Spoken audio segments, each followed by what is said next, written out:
बिस्मिल्लाहिर्रहमानिर्रहीम। मोहतरम नाज़रीन, अस्सलामु अलैकुम। उमवी खलीफा सुलेमान बिन अब्दुल मलिक मशहूर पेटू इंसान था। वो खाते खाते थकता न था और कहता था, क्या करूं, अब भी भूख बाकी है। उसके पेटूपन का अंदाज़ा इस बात से लगाया जा सकता है कि वो मक्का मुकरमा आया और कुछ दिन वहाँ क़याम पज़ीर रहा। उसके नाश्ता के लिए रोज़ाना 80 मुर्गियाँ ज़िबा की जाती थी। फिर भी कहता था कि मैं अब भी भूखा हूँ। एक दिन वो हमाम में गया। कुछ देर हमाम में रहने के बाद वो बाहर आया तो चीख कर कहा, तुम्हारे पास खाने की कोई चीज़ मौजूद है तो जल्द मेरे पास लाओ। उसके दस्तरखान के इंचार्ज ने कहा, आपके नाश्ता के लिए मैंने 3 बकरे ज़िबा कराए हैं जो कुछ देर बाद पक जाएंगे। सुलेमान ने कहा, मैं भूख से मर रहा हूँ, जल्द अज जल्द मेरे खाने के लिए कुछ लाओ। दस्तरखान का इंचार्ज भागकर बावर्ची खाना में गया। उसने 3 बकरों के जिगर और दिल निकाले और उन्हें आग पर तेजी से भूनना शुरू किया। इतने में खलीफा की गरजदार आवाज़ बुलंद हुई, जो कुछ है ले आओ, इसके पकने का इंतज़ार ना करो। चुनाचे दस्तरखान का इंचार्ज बकरों के जिगर और दिल उसके सामने ले आया, हालांकि वो अभी पके नहीं थे। खलीफा बड़ी बेसब्री से नदीदों की तरह उन पर टूट पड़ा। गोश्त गर्म था, लिहाजा ठंडा करने के लिए वो अपनी आस्तीन से उसे हवा देने लगा। इस वजह से उसकी आस्तीन पर गोश्त के दाग पड़ गए। हालांकि उस वक्त उसने इंतहाई कीमती शाही लिबास पहना हुआ था। बनी उमैया की हुकूमत के ज़वाल के बाद एक दिन हारून और रशीद ने उमवी हुकूमत के अजायबात देखने के लिए ख़ज़ाना खुलवाया। उसने देखा कि ख़ज़ाना में उमवी दौर के बेशुमार हीरे जवाहरात और कीमती दातें मौजूद हैं। उस ख़ज़ाना में उसने एक कमीज़ देखी जिसे सोने की तारों से बनाया गया था और उस पर इंतहाई नफीस और कीमती जवाहिर टिके हुए थे, लेकिन उसकी आस्तीन पर चर्बी के दाग थे।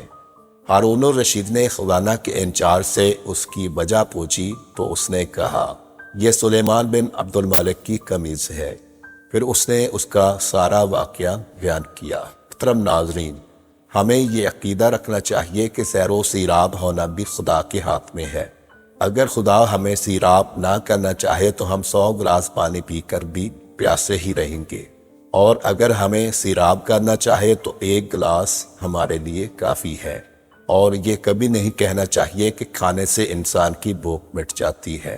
हाँ, जब खुदा चाहे कि खाना मुफीद साबित हो, हज़म हो और जिस्म का जुज़्व बने, तो फिर खाने से भूख मिट जाएगी, वरना हम भी सुलेमान बिन अब्दुल मलिक की तरह से हर वक्त खाते ही रहेंगे लेकिन सैर ना होने पाएंगे। शहर शिराज में एक ताजर रहता था जो ज़ाहरी तौर पर खुद को मोमिन कहलाता था और बज़ाहिर नमाज रोज़े का भी पाबंद था, लेकिन बाद के हालात से साबित हुआ कि उसकी नमाज बेरूह थी और उसमें कोई जान नहीं थी। हुआ ये कि वो ताजर मुफलस हो गया और उस पर ऐसी नौबत आई कि वो कारोबार छोड़कर घर में बैठकर सोचने लगा कि मैं कब तक घर का सामान बेचकर फोल्दो नोश का सामान हासिल करता रहूँगा। घर का सामान बेचकर ज़्यादा से ज़्यादा 3 साल का अरसा बसर हो सकेगा। इसके बाद मैं क्या करूँगा? क्या 3 साल बाद मैं गलियों में बैठकर भीख मांगूंगा? ये सोचकर वो बहुत परेशान हुआ और उसने खुदकुशी का फ़ैसला कर लिया।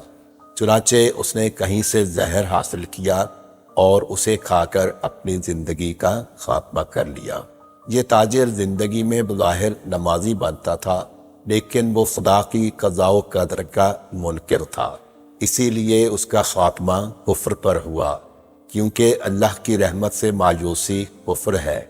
जैसा कि सूरह यूसुफ की आयत नंबर 87 में अल्लाह ताला का फरमान है, अल्लाह की रहमत से मायूस ना होना, क्योंकि काफिर ही अल्लाह की रहमत से मायूस होते हैं। बेशक मायूसी गुनाह कबीरा है। जो शख्स खुदा की रहमत से मायूस हो जाता है तो वो काफिर होकर मरता है। एक दफ़ा का जिक्र है कि गर्मियों में ऐसी लू चली जिसकी वजह से दरख्त सूख गए اور ایک بھی پھلدار درخت باقی نہ رہا۔